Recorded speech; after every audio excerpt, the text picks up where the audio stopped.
Jumpa lagi di Back to BDM.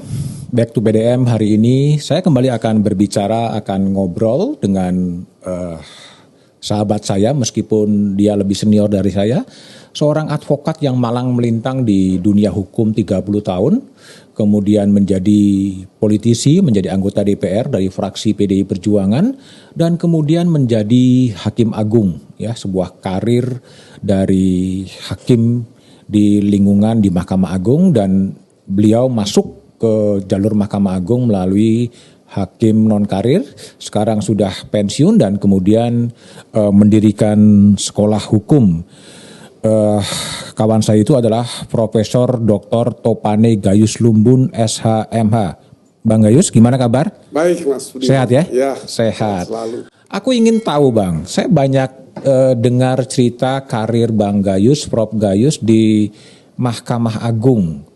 Itu dan banyak juga menyebut Bang Gayus ini seorang hakim yang algojo terhadap hukuman mati ya. Itu gimana sebetulnya? Ya, sebenarnya hukuman mati itu menarik perhatian karena tentu suatu putusan yang luar biasa ya. Memang diperuntukkan juga bagi kejahatan yang luar biasa. Oke. Dari hukuman mati.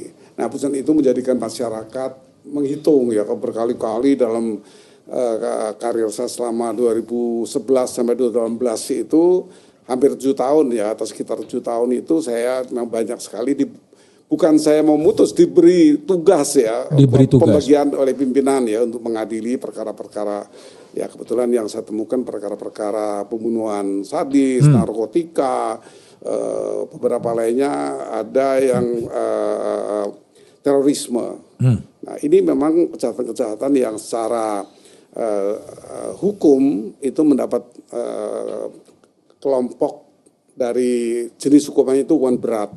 Hukuman berat itu dihitung dari 20 tahun, seumur hidup, dan hukuman mati. Tiga kelompok putusan inilah yang menjadikan orang selalu menjadi sorotan kalau sekali diputus seperti itu, dan kemudian kok banyak sekali beberapa putusan saya putuskan seperti, dan majelis tentunya seperti itu. Persisnya berapa orang yang dari Palu Bang Gayus dan tentunya hakim-hakim yang lain yang sudah divonis mati? Ya, 15 kasus ya, 15 perkara. 15 perkara ya, dijatuhi hukuman mati. Ya, kalau perkaranya mungkin 14 karena ada satu di antara perkara itu menarik adalah karena suami istri. Jadi dua-duanya dihukum mati, maka menjadi 15 orang dari 14 perkara. Dan dalam pemutusan hukuman mati itu apakah juga kemudian muncul perdebatan di kalangan Hakim Agung? Yang saya alami tidak ada. Tidak ada. Kita sepakat bulat ya. Biasanya saya pernah bersama Pak Artijo Askostar ketika beliau belum menjadi hakim tipikor, artinya belum memimpin Kamar Tipikor, beliau itu bersama saya di Kamar Pidana Umum ya. Ini kan ruang pidana umum sesungguhnya, dan beliau bersama dengan kami.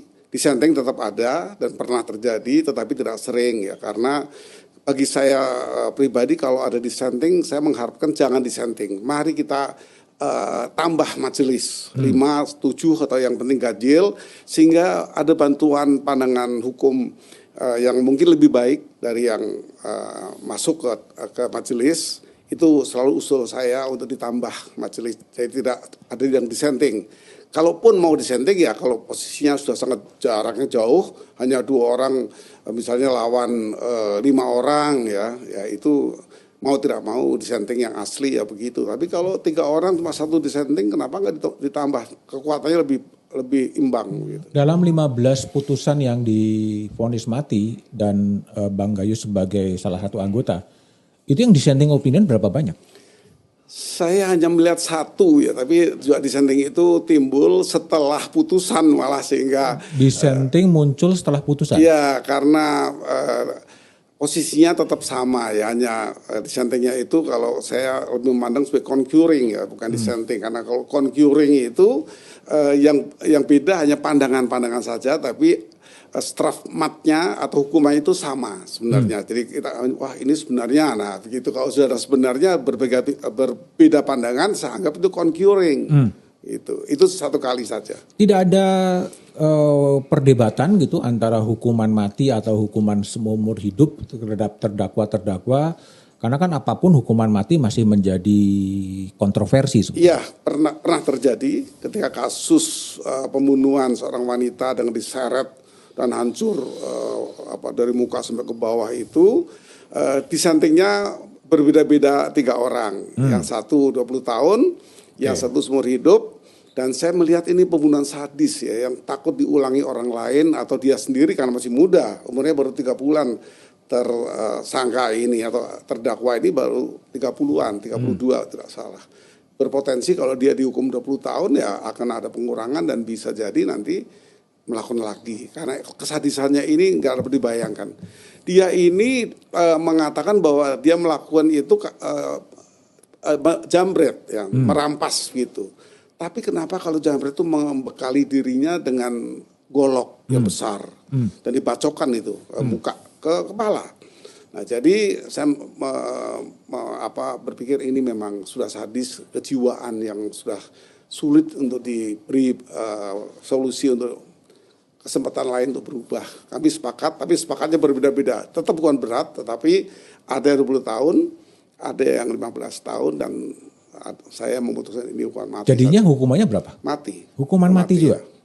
Hukuman. Nah, ketika Bang Gayus dan teman-teman tentunya memutuskan hukuman mati, ada nggak sih kemudian suara hati yang mengatakan, dan apa persiapan batin untuk seorang hakim agung mengetok bahwa si terdakwa ini harus jatuh hukuman mati? Putusan ini seringkali tidak pernah dalam 1-2 kali musyawarah hakim.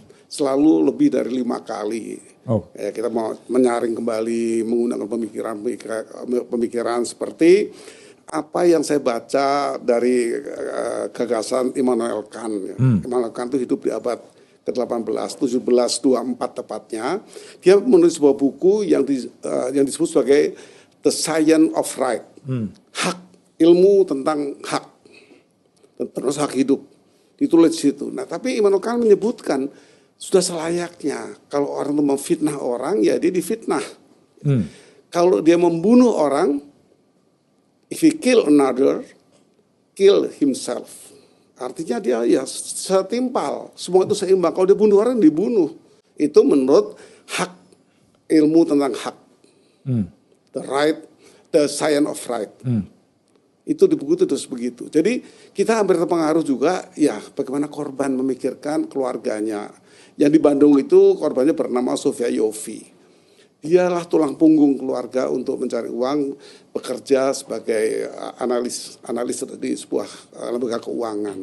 Dari situ dia menghidupi semua keluarganya sebagai anak perempuan terkecil. Nah, bagaimana perasaan kehilangan ini dari keluarga itu? Nah, kita tidak mundur kepada masa lalu. Hukuman mati ada sebalas dendam. Di zaman Nabi Musa juga begitu. Apalagi di kekaisaran Nero misalnya. Nero tuh dikasih ke binatang buas malah. Disiksa dulu. Nah, kita tidak demikian kan. Kita mungkin sudah marah kemudian. Tapi hak orang itu mesti diperhatikan dengan baik. Hak korban itu semestinya juga diperhatikan. KUHP kita itu kan sekarang berlaku ini 575 pasal. Hak yang diperhatikan itu cuma 3-4 pasal itu. Jadi kita selalu menekankan kepada pelaku ya, sebenarnya hak itu nggak diperhatikan.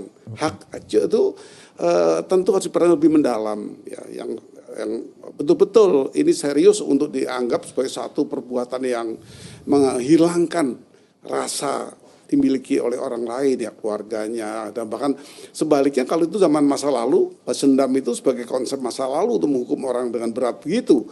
Tetapi di masa sekarang kan ada yang perkembangan kejahatan juga yang mencegah. Jadi deterrent effect bagi saya pikiran lebih tepat untuk tidak orang mengulangi atau orang lain melakukan hal yang sama. Sekarang yang lagi ramai dan juga lagi kontroversi adalah vonis Majelis Hakim Tinggi Bandung. Soal kasusnya Heri Wirawan yang melakukan pemerkosaan terhadap 13 santri yang juga kemudian divonis mati oleh hakim banding. Bang Gayus setuju dengan itu?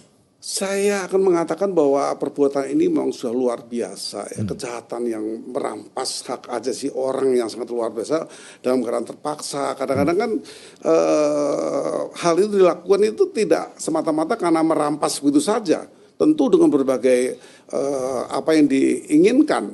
Jadi kalau konsep hukum pidana yang awal itu kan willen and weten sebenarnya. Dia punya will. Ini bahasa Belanda ya, bahasa Inggrisnya willingly and knowingly. Dia sadar dan dia sebenarnya bisa untuk tidak melakukan. Artinya dia hanya ingin dia punya kebebasan untuk melakukan free will. Dia lupa bahwa free act-nya itu yang berdampak sangat luas. Action-nya itu yang keinginan untuk berbuat itu yang sebenarnya menimbulkan kejahatan dan kesengsaraan orang lain. Ada juga kekhawatiran dari kelompok-kelompok yang anti hukuman mati, mengatakan bahwa hakim bisa salah. Hakim bisa salah dalam menjatuhkan putusan, dan ketika vonis mati kemudian dijatuhkan dan kemudian terbukti, katakanlah ada bukti-bukti baru, ketika eksekusi sudah dikerjakan, nggak ada ruang lagi untuk kemudian mengkoreksi putusan. Sistem hukum kita atau tata keadilan itu cukup lengkap ya. Itu kan ada proses banding, ada proses kasasi, ada proses PK yang waktunya juga tidak lama, ada lagi gerasi. Nah itu juga sebenarnya koreksi-koreksi dari putusan yang dianggap atau dikhawatirkan untuk salah. Memang itu bisa terjadi, manusiawi bisa terjadi, tapi itu kecil sekali. Bahkan di zaman Romawi saya membaca kisah itu, nama nama pelaku itu sama dengan saya, Gaius. Nah dia ini dihukum mati karena perbuatan yang dianggap ketika itu masuk hukum mati. Kebetulan kaisar atau keluarga kaisar ketemu di pasar, maka ini bagaimana? Tetap dihukum mati.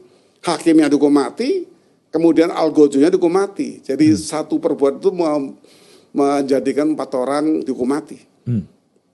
Terdakwa, hakimnya, kemudian algojo, dan yang menangkap. Dianggap salah semua. Nah kesalahan yang dikhawatirkan itu di zaman Romawi pernah ada satu masalah seperti itu. Ada satu sejarah yang kaisar mengambil sikap, ya sudah yang salah bunuh semua sekalian. Seperti itu. Tapi itu kan zaman dulu ya, di zaman yang lebih civilized, yang lebih beradab gitu.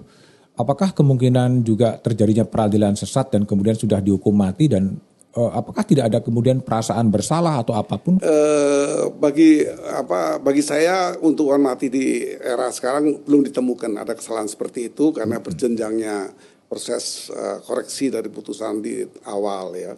Kemudian kalaupun ada masalah narkotika Mary Jane nggak tidak salah ya. Mary Jane juga hukum mati, tapi ternyata negara meminta untuk ditunda hukumannya karena di sana masih ada perkara. Cuma itu saja. Sengkon dan Karta bukan hukuman mati. Jadi kalau ditemukan masih oke untuk negara bisa memulihkan dan yang sebagainya.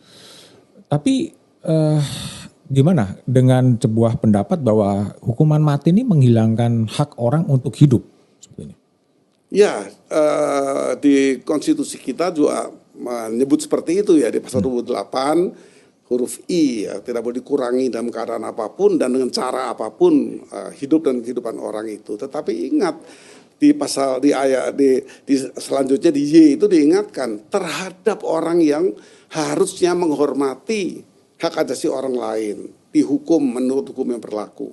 Nah, hukuman mati itu pasti melekat sebagai hukum positif itu di semua pelanggaran ya, ada narkotika, ada lagi malah makar juga pembunuhan berencana, kemudian yang lain-lain ya narkotika dan terorisme, kemudian korupsi itu dimungkinkan, belum dilakukan oleh hakim baru seumur hidup.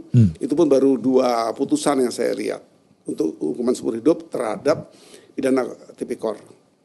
Jadi lebih kepada pendekatan legalistik formal bahwa hukuman matinya masih menjadi hukum positif sehingga itu diterapkan, atau punya bayangan satu saat memang hukuman mati nggak dipakai lagi?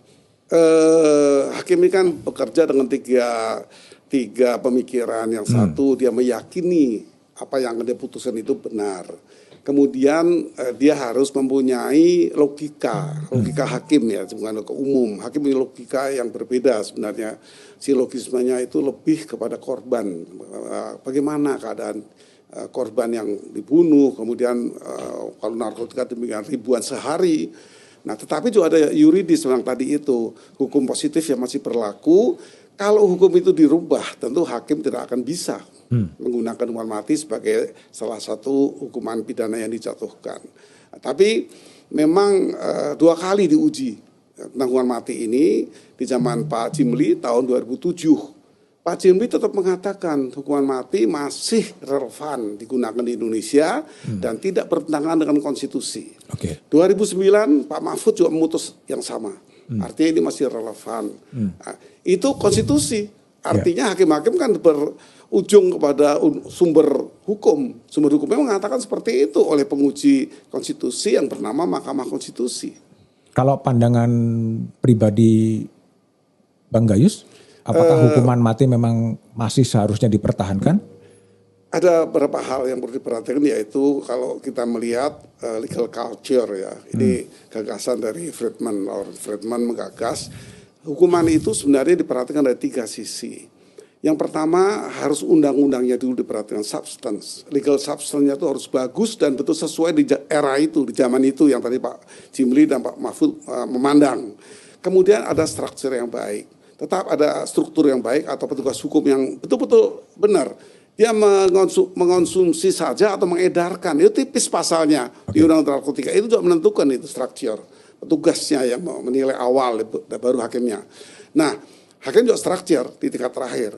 Tapi bagi saya penting itu adalah legal culture, yaitu kultur hukum. Mas itu nanti nggak mau melakukan lagi. Artinya nggak mau jadi bandar, dihukum mati. Nggak mau jadi terorisme, bisa dihukum mati.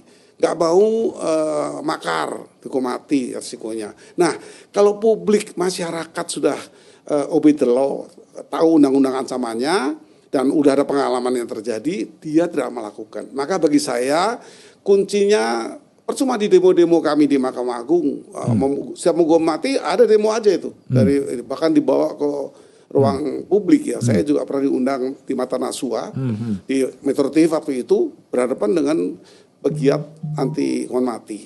Itu banyak usulannya di luar negeri juga begitu sudah mulai.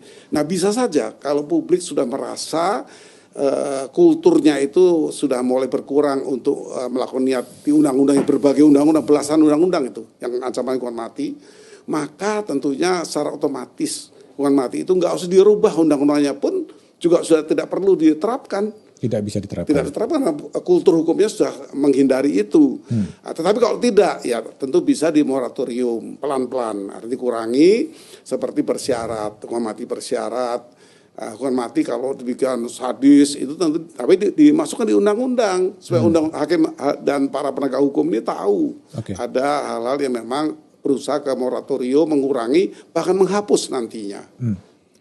Apakah cara pandang Bang Gayus menjatuhkan hukuman mati itu juga termasuk dengan cara pandang karena 30 tahun bergerak di advokat yang membela nasib-nasib tersangka atau terdakwa sehingga ini terbawa juga ketika lebih terbawa ketika saya di DPR ya. Di DPR itu saya memimpin PK, Badan Kehormatan, sekarang MKD. Itu saya memberhentikan 5 orang yang dipilih secara langsung bukan dari partai politik. 5 orang saya berhentikan keluar. Itu juga itu seperti pembunuhan karier sebenarnya kita ibaratkan di pidana. Di sana saya memang mempunyai kriteria yang khusus. Bahkan kadang-kadang saya harus meyakinkan partai yang mengirim saya ke DPR untuk saya yakinkan ini harus berhentikan. Walaupun ini kader kita, ini senior, dia bertugas di luar negeri untuk PDI Perjuangan. Tapi tetap saya lakukan itu karena saya melihat ini menghancurkan kehormatan Dewan secara keseluruhan. Bukan saja fraksi, tapi semua fraksi terkena kalau kita tidak berhentikan. 5 jumlahnya. Saya digugat ke PT UN karena mereka mengatakan loh saya itu bukan dipilih oleh partai politik, kok saya diadili, diberhentikan oleh kumpulan partai politik. Saya ini rakyat, yang berhak mencabut saya ya rakyat. Nah, seperti itu, tapi saya menangkan di PT UN. Artinya memang ini satu langkah-langkah partai politik yang tidak bisa dibatasi sehingga kebebasannya mutlak di DPR itu. Jadi selama menjadi anggota BK, Badan Kehormatan DPR, pernah memecat 5 anggota orang. DPR. Ya, Amerika Serikat dalam kunjungan kami baru 2 sama sejak sejarah keparlemenan. Satu karena susila, satu karena keuangan. Itu di Amerika Serikat. Sehingga dia menanya, ada berapa lama? Saya bilang saya 2 periode. Ini periode kedua saya. Sebagai ketua BK, saya mempunyai pandangan, ya tentu mempunyai dasar untuk memberhentikan 5 orang ini. Dan sebagai Hakim Agung selama 7 tahun menjatuhkan vonis mati terhadap 15 terdakwa. Ya. 15 Perkara. ya Dalam perkara 14 perkara. 14 perkara. Ya, itu juga terpolemik itu. Yang majelis yang mengatakan kita sisakan satu aja supaya keluarganya masih punya orang tua. Ya, saya tanya, yang mana yang mau kita sisakan, yang laki atau ibunya perempuan? Ya ibunya dong katanya. Perempuan bisa melindungi. Ternyata coba saya baca itu perkara ini. Kita punya 2 bendel. Bendel A itu bendel dari bawah PNPT, Yudek Faksi. Kemudian baru kita sebagai hukum yang menerapkan pandangan hukum kita. Justru yang perempuan ini intelektual dader. Dia menciptakan, dia membunuh ponakannya 3 orang karena harta ini supaya tidak jatuh ke mereka, tapi jatuh ke si ibu ini. Ibu ini perempuan, dia menghasut suaminya. Jadi dua-duanya sama. Pasal 55 itu dipengaruhi oleh yang punya ide. Satu perkara berapa terdakwanya? 2 orang ini. 2 orang itu dan dua-duanya divonis mati. Ya. Karena memang ide dari perempuan, ibu disebutnya tadi, saya bilang yang mana? Kalau sudah dua-duanya saja, emang ini undang-undang mengatur begitu. Setelah vonis mati dan itu semua vonis-vonis yang dijatuhkan Bang Yus sudah dieksekusi semua. Sebagian ya. Saya yang pertama saya masuk mahkamah itu saya menghormati Rian Jombang. Rian ini membunuh 11 orang. Maka ini sudah luar biasa sekali. Bahkan dibunuh di rumahnya. Ada beberapa di rumahnya, di kamar mandinya malah. Kami beranggapan ini sangat sadis. Ya, majelis memutuskan dihukum mati. Itu yang pertama dan itu sudah dieksekusi.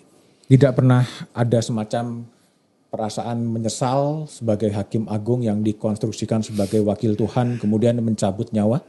Saya harus memegang amanah jabatan negara, bahwa negara memerlukan putusan ini. Itu pandangan saya. Negara perlu putusan ini.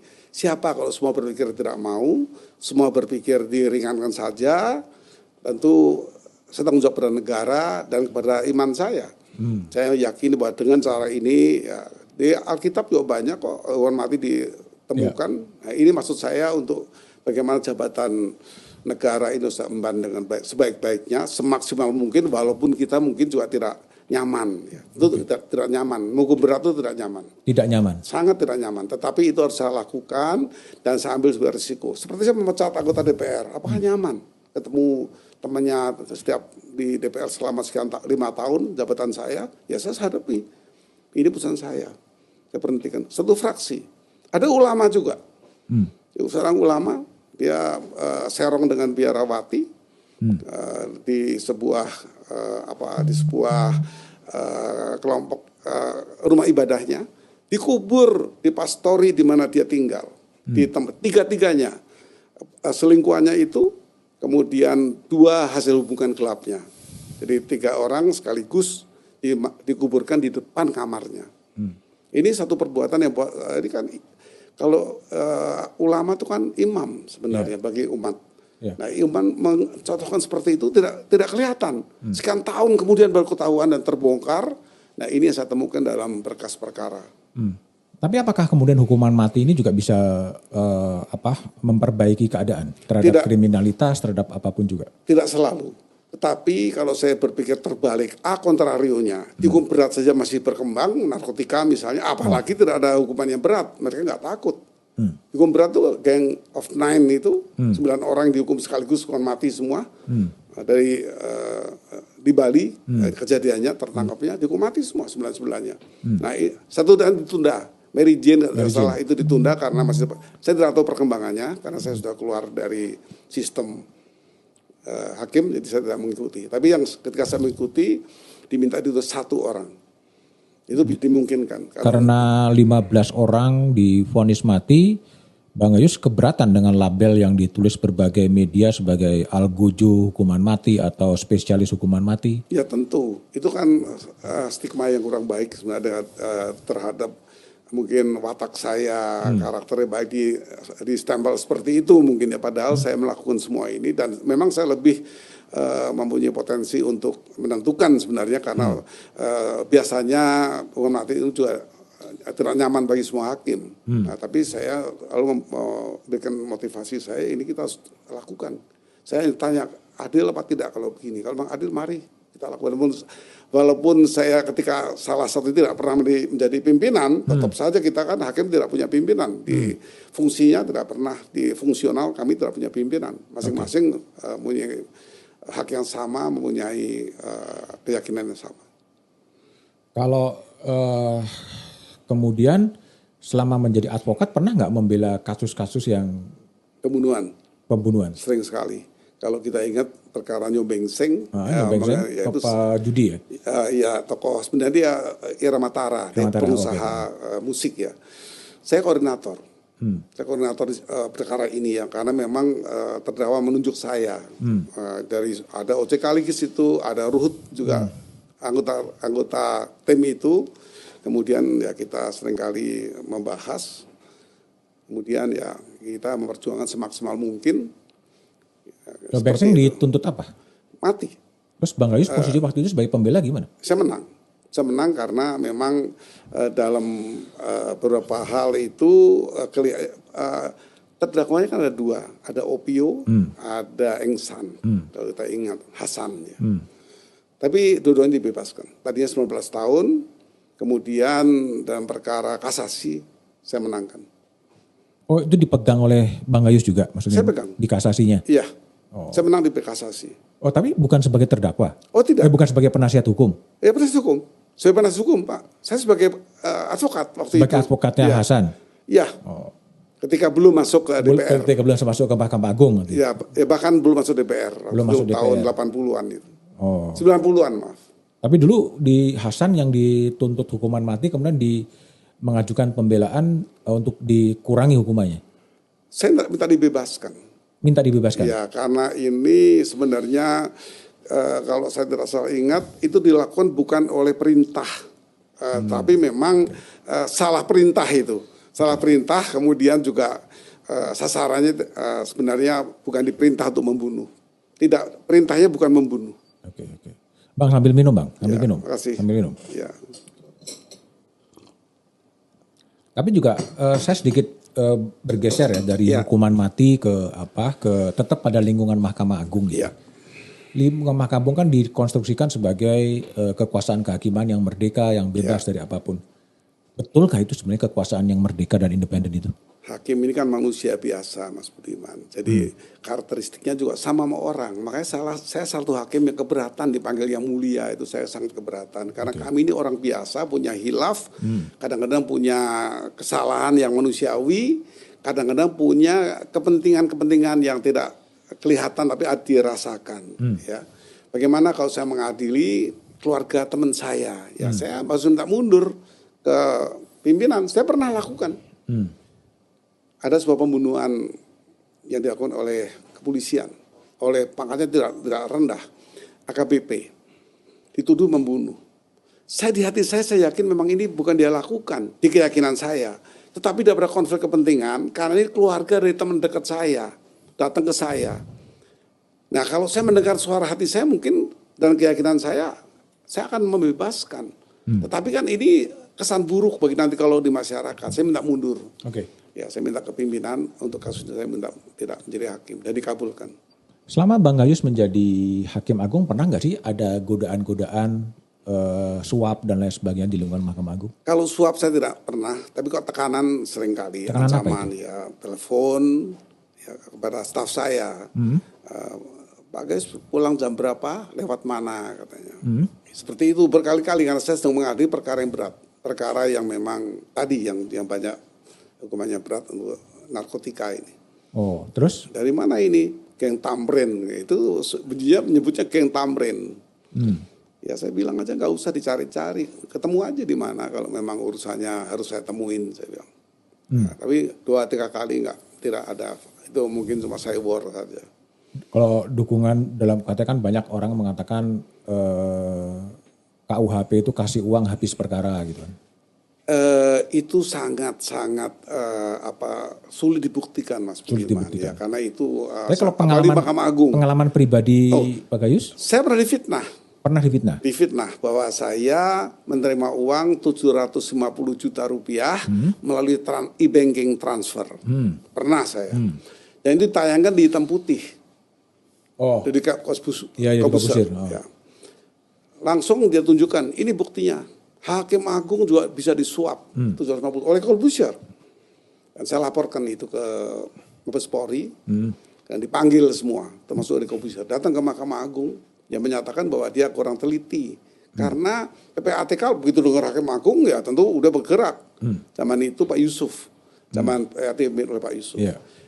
Dia mengatakan tidak ditemukan pada tanggal sekian sesuai dengan bukti yang dikirim ke hitam putih itu tidak ada tanggal ini ada transfer sebesar itu. Kemudian tidak mungkin ini dilakukan karena transfer banking itu cuma 100 juta antar bank. Di luar bank 50 juta dari mana ya itu faktanya seperti itu. Kemudian ini artis berkelahi sama artis. Dua-duanya saya hukum masuk di tingkat pertama percobaan, artinya tidak perlu masuk penjara. Di putusan saya kenakan langsung masuk 1,5 tahun dan 1 tahun 3 bulan. Dua-duanya masuk karena perkelahian antara artis, ditonton banyak orang, dijadikan film kemudian. Nah itu sangat tidak layak untuk konsumsi publik, cokor-cokoran, jambak-jambakan begitu. Artinya kalau terhadap berbagai spekulasi atau terhadap asumsi bahwa masih banyak hakim, masih banyak perkara yang bisa diuangkan, Bang Gayus responnya gimana? Ya, saya pikir itu mungkin terjadi. Mungkin terjadi, tapi itu kalau di tingkat Mahkamah Agung terutama agak kecil. Agak kecil di Mahkamah Agung, apalagi dengan vulgar, terang-terangan atau datang saya dilarang, ketemu kita juga kita tidak boleh ketemu tamu. Jelas ditempel di tiap ruangan saya. Mungkin data Hakim Agung cuma saya mencopot itu. Mencopot larangan itu karena saya mempunyai silakan saya dihukum berat kalau nanti terbukti larangan ini saya langgar. Jadi datang ke tempat teman-teman advokat biasanya. Tapi lama-lama habis. Sama datang ya, Bang ini saya minta dibantu. Ya apa perkaranya? Mas ini kan saya nggak salah, klien saya nggak salah ya tinggal aja saya baca nanti kembali lagi minggu depan. Jadi dia boleh masuk karena saya memang izinkan masuk. Sorry nggak bisa ini, saya bilang ini biarkan kami aja nanti hakim-hakim yang putus. Kebetulan saya hakimnya, setelah itu masuk kebetulan ya saya bilang maaf saja nggak bisa itu sering kali. Tapi akhirnya hilang, nggak ada lagi. Teman-teman ya advokat kan memang itu wilayah saya ketika itu kan teman-teman saya saya juga pimpinan IKADIN, saya wakil ketua umum di IKADIN. Kalau dunia peradvokatan gimana sekarang ini? Oh kalau advokat yang sekarang saya tahu itu tertib sekali. Tertib. Untuk masalah profesionalnya tertib sekali. Karena sekarang keputusan terakhir baru bulan lalu itu kan pada tunggalnya 1 sekarang. Peradinya Pak Oto Hasibuan. Itu putusan MA itu. Karena memutuskan memang sudah harus kembali kepada undang-undang. Undang-undang advokat dan nomor 18 tahun 2003 itu tegas. Advokat dikenal hanya 1 terdiri dari 8. Oke. Bang, jadi kan Bang Gayus ini kan pernah berada di advokat, menjadi anggota DPR sebagai legislator yang membuat hukum, kemudian pernah berada di Mahkamah Agung yang menggunakan hukum itu. Apa yang membedakan ketiga profesi itu? Berkait-kaitan sebenarnya, sangat berkaitan. Ketika saya menjadi advokat, saya pengguna undang-undang. Ya, saya memperhatikan semangat undang-undang, di mana lemahnya itu saya sangat tahu. Saya 30 tahun lebih, ya sekitar 32 tahun, 82 saya sebagai asisten advokat di kantornya Wiji Abraham senior yang membentuk Pradi ketika itu, beliau almarhum. Kemudian saya tertarik menjadi legislator pembuat undang-undang. Nah, saya merasakan sekali di sana. Saya mempunyai, termasuk anggota yang terbanyak di pansus membuat undang-undang ya. Saya selama hampir 10 tahun itu 130-an undang-undang. Termasuk berbagai undang-undang ya, sebut saja pornografi dan porno aksi itu diantara, lalu lintas itu saya membidani di anggota pansus. Nah saya hanya ingin tahu kan di sana ada naskah akademik, ada yang lain, saya ingin pandangan seperti itu dan itu saya lalui semua ya sebagai anggota legislasi dan saya juga penjaga kehormatan anggota sebagai ketua BK. Kemudian saya tertarik sekali ketika ada kemungkinan saya masuk Mahkamah Agung sebagai pemutus. Jadi itu berkait-kaitan. Yang pertama pengguna, kemudian sebagai pembentuk undang-undang yang nanti akan enak mana? Menjadi advokat, menjadi anggota DPR atau jadi hakim agung? tentu kalau kebebasan ada di advokat. Advokat itu lebih bebas, kemudian tidak langsung ada organisasi. Kalau dari sisi penghasilan? Juga advokat. Advokat lebih enak. Tapi kenapa milih menjadi anggota DPR? Nah, itu pilihan ya, itu pilihan yang sangat. Saya sering tanya malah ke teman-teman saya sebelum bisa masuk DPR. Banyak teman saya melarang, udah ngapain katanya, udah udah punya profesi yang baik, karena punya kantor yang cukup baik, punya klien yang banyak dan banyak orang asing. Di klien saya waktu itu masih Korea dan Jepang, yang punya karakter klien yang berbeda-beda juga. Ada yang harus menang. Terus kemudian masuk ke Mahkamah Agung. Ya, nah itu berbeda. Itu Mahkamah Agung saya memang tujuan semua ahli hukum itu tentu menjadi hakim agung di semua negara. Menjadi justice itu tentu tujuan dari semua lawyer. Oke. Ya, jadi saya memang. Kalau penghasilan gede mana? Advokat, DPR sama Hakim Agung? Hakim Agung tidak kecil. Hakim Agung itu hidup yang normal, lebih dari cukup. Berapa besar sih? 100 juta lebih saya. 100 juta lebih sebulan? Satu bulan. Ya kehidupan saya paling 30 juta, 35 sampai 40. 100 juta. Kalau di DPR? DPR 70 waktu itu. Oh, gede Hakim Agung? Iya jauh. Sebelum ketika 2 kali itu, saya masuk pertama kecil sekali. 25 juta, sepertiga dari penghasilan saya di DPR. Hanya lebih banyak jaminan sosial, kesehatan, rumahnya mewah dan bagus baru waktu tahun saya pertama masuk Mahkamah Agung, kendaraannya juga disiapkan. Kemudian yang berbeda, tak terlalu berbeda itu dalam pergaulan. Kita terpisah, sepertinya kita mempunyai posisi yang lebih baik lah sebagai Hakim Agung itu dipandang seperti itu. Jadi motivasi Bang Gayus ke Hakim Agung sebenarnya memberi apa? Keadilan. Karena itu tadi. Memberi keadilan. Saya ingin menerapkan keadilan saya untuk etika berubah menjadi hukum. Kalau di DPR ya etika maksimal itu pemberhentian. Itu belum pernah ada sejarah keparlemenan kita memecat anggota dari kita sebelum merdeka dan hari ini. Sampai hari ini tidak ada pemberhentian anggota dewan. Padahal kalau saya perhatikan, kalau di zaman saya saat ini saya berhentikan. Oke. Kita geser Bang ya ke sedikit ribut atau gaduh ya soal perpanjangan masa jabatan presiden. Ya. Kemudian presiden sendiri kemarin berpidato memerintahkan kepada para menterinya untuk kemudian tidak lagi mewacanakan soal perpanjangan masa jabatan atau penundaan pemilu ataupun amandemen konstitusi. Ya. Kenapa presiden harus menginstruksikan itu kepada para menterinya sebetulnya? Kalau hanya gaduh, kalau ini pertanyaannya, kalau hanya gaduh itu kan tidak masuk substansi mau atau tidak mau. Oke. Ya. Kalau presiden mengatakan bahwa negara hukum ini harus merujuk kepada konstitusi. Okay. Di konstitusi memang tidak dimungkinkan, bahkan semua negara di dunia. Banyak negara-negara yang tidak lebih dari 2 kali, sebagian besar. Mungkin negara kecil yang bisa. Nah, kalau itu yang diartikan kan berarti kalau ada perubahan konstitusi, hanya pasal 37 yang mengamanatkan tidak boleh disentuh untuk di amandemen ya mengenai NKRI. Yang lain kan boleh. Nah, kalau itu yang diambil pemikiran bahwa konstitusi bisa direvisi, dirubah, bisa. Kenapa tidak? Ya. Tapi malah saya berpikir presiden itu sudah sangat baik ya. Dia tidak memilih untuk diperpanjang. Pertama juga janganlah saya cari muka untuk mau saya diperpanjang. Kalau saja kita memang mau memandang positif presiden ini masih diperlukan ya karena sebuah kepentingan dari sosok presiden kita ini. Kenapa tidak dengan ini melakukan satu bentuk uji total masyarakat secara langsung ya. Referendum maksudnya? Referendum nasional. Referendum nasional maksud saya, bukan lokal. Nah, ini akan menjadi solusi untuk konstitusi bisa dipertahankan. Karena ada undang-undangnya. Tentang referendum itu ada undang-undang secara khusus yang sekarang digunakan kalau tidak salah di perbankan, kalau tidak salah referendum ini. Nah, di sini bagi saya solusi kalau memang rakyat betul-betul dari desa yang sekian perkumpulannya itu kepala desa misalnya, guru-guru juga begitu, dosen atau guru, dokter dan yang lain itu ya coba kita lakukan referendum saja secara nasional, jangan lokal. Maka ini akan menemukan, tentu kita akan kembali memikirkan biaya. Mungkin referendum itu sama tingginya dengan pemilu biayanya. Ya pemilu itu kan referendum juga. Nah sebenarnya referendum, tapi cirinya beda. Referendum kan niat. Niat kalau itu juga itu pemilih kalau pemilu kan. Itu referendum untuk apakah konstitusi diubah atau enggak gitu maksudnya? Tidak.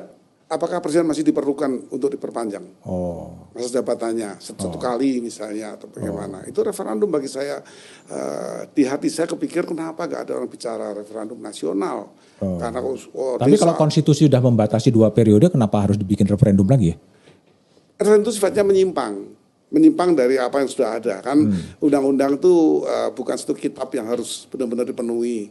Dikala ada sesuatu yang penting ya itu bisa diabaikan. Seperti hari ini kita pandemi ini kan COVID ini juga banyak menyimpang. Sebenarnya kalau kita dengan undang-undang, tidak konstitusi ya undang-undang, itu banyak yang bertabrakan di undang kesehatan misalnya. Dipaksa harus vaksin. Apakah vaksin itu hak atau kewajiban? Itu juga salah satu kebebasan yang diambil. Tapi kan tidak masalah, diperlukan semua setuju. Nah ini buktinya, ketika orang dipaksa untuk vaksin, nggak boleh kemana-mana, tidak boleh bepergian, orang mau.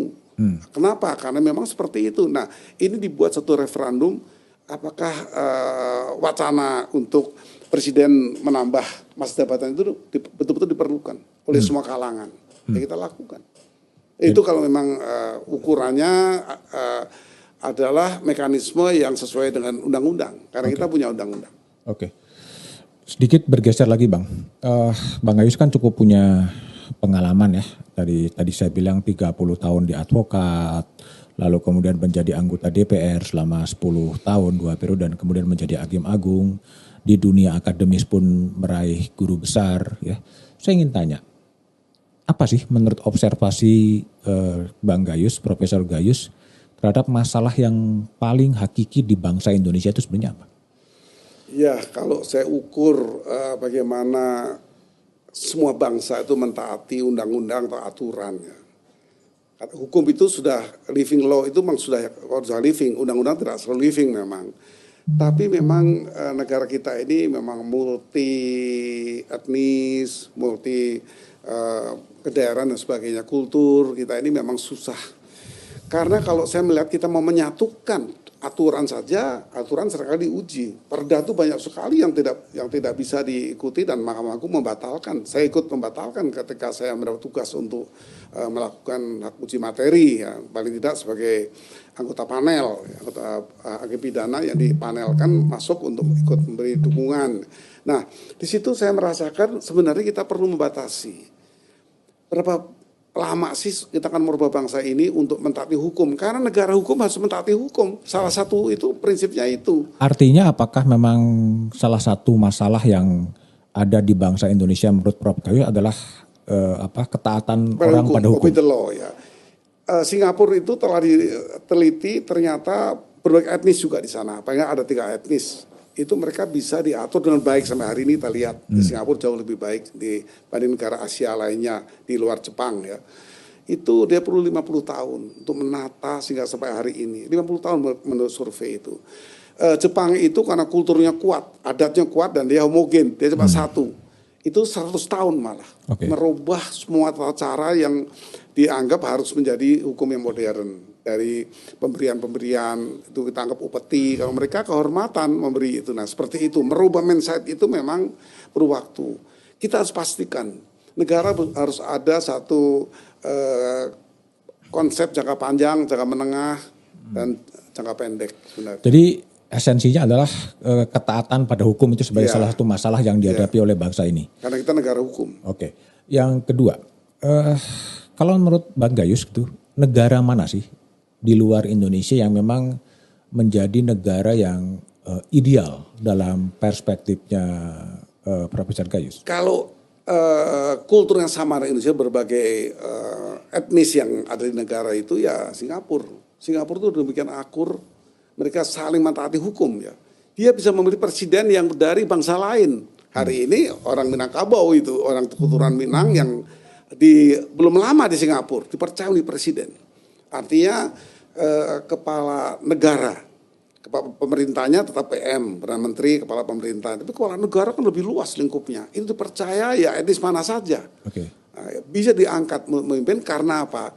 Mereka sudah satu kultur dalam hukum. Mereka sangat tahu queue up itu seperti apa, ngantri itu di mana. Itu semua. Bahkan kalau kita mencuri kesempatan lari, supir taksinya nggak mau. Dia yang nggak mau. Oh maaf, Bapak baru yang belakang didulukan. Itu sangat mentaati hukum. Meludah, membuang sampah $500 itu tinggi sekali. Nah, seperti itu. Kalau dari sisi pemimpin atau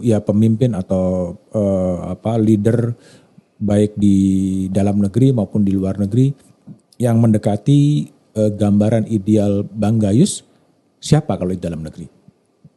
Saya tetap mengatakan Pak Jokowi itu ideal. Kenapa Pak Jokowi itu ideal? Pak Jokowi itu lebih banyak tidak represif dalam semua tindakannya. Pak Jokowi mengendahulukan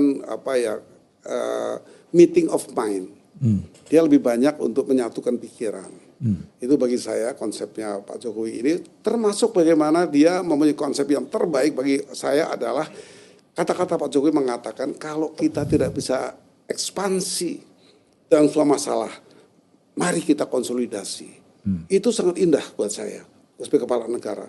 Sangat santun dan sangat responsif. Dia merespon maunya rakyat seperti ini, dia rubah. Dia jadikan apa? Aturannya. Saya bicara aturan ya dalam hal ini. Beliau mengatakan seperti itu. Ketika Omnibus Law ditolak pun dia mengatakan, ini konsep yang saya gagas untuk kalau kita tidak bisa ekspansi, tidak bisa lebih dari yang seharusnya, mari kita konsolidasi. Itu kalimat itu saya temukan. Kalau di luar negeri? Ya yang lama-lama ya, kalau saya negaranya sebut saya Amerika, ya tentu saya justru ketika perang-perang saudara di Amerika itu banyak kita temukan itu ahli-ahli kenegaraan yang betul-betul negarawan ya. Kalau kita bicara level pimpinan negara kan harus negarawan, tidak sektoral kepentingannya. Dia harus secara umum, dia sadar bahwa negara ini terdiri dari etnis banyak. Terus Amerika Serikat ada beberapa kan, tidak mungkin seperti kasus saja Belanda, Jerman, itu kan satu memang. Rusia juga masih ada beberapa. Jadi untuk negara yang multi etnis, bagi saya itu menggunakan pendekatannya tidak boleh represif. Karena nanti saling menyinggung dan saling mengelompok. Nah pengelompokan ini yang berbahaya. Kalau sudah mengelompok ya sudah tidak murni negara secara utuh. Ya, kita rasakan hari-hari ini. Ekonomi penyebabnya, apapun penyebabnya, maka menjadikan tidak keutuhan. Indonesia 100 tahun. Indonesia 2045. Saya ingin tahu, mimpi seorang Gayus Lumbun ketika Republik ini berusia 100 tahun seperti apa? Ya, 100 tahun memang satu dekade yang cukup lama ya, 10 dekade berarti itu sudah harus berperubahan. Kalau saya berangkat dari Bung Karno mengimpikan negara Indonesia itu negara besar, setingkat negara lain. Beliau juga dihormati di banyak negara besar, Amerika, Uni Soviet ketika itu sangat menghormati Bung Karno. Karena apa? Karena banyak gagasan-gagasannya membangun negara sendiri dan negara internasional. Bung Karno itu menyebut Taman Sari. Dunia internasional sebagai Taman Sari. Artinya seluruh taman yang lengkap bunga-bunganya itu di situ. Nah kita harus mendukung. Itu juga ada di konstitusi kita ketika kita pertama BPU PKI menggagas itu tidak hanya di Indonesia kita bangun. Dunia internasional kita bangun. Nah, Bung Karno juga berani keluar dari PBB ketika itu untuk berapa lama. Itu juga satu contoh. Bahwa memang harus dipimpin oleh pemimpin yang memang negarawan. Kalau gambaran Indonesia di 2045 jadi seperti apa? Kalau dulu kan kita merdeka dengan penuh kekurangan. Pangan, sandang itu memang sangat menderita sekali. Apalagi pegawai negeri ketika itu, TNI itu sangat, hari ini kan terbalik. Yang namanya pegawai negeri, berbagai jabatan tinggi, mereka punya kesempatan yang lebih tinggi. Nah ini yang sebenarnya perlu disadari sehingga nanti kalau kita 100 tahun itu sudah betul-betul dekade yang cukup tua ya. Satu tingkatan kemerdekaan yang kita bangun, kita harus kembali pada cita-cita bernegara ini apa sih sebenarnya. Kita mendirikan negara ini untuk apa, pendahulu-pendahulu kita itu.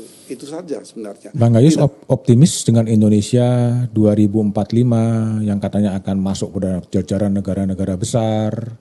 Kalau kita dipimpin oleh seorang negarawan yang menyadari bahwa kultur kita ini multikultur Indonesia diperjuangkan sama-sama, seperti harga bensin cita-cita ini ketika Pak Jokowi awal.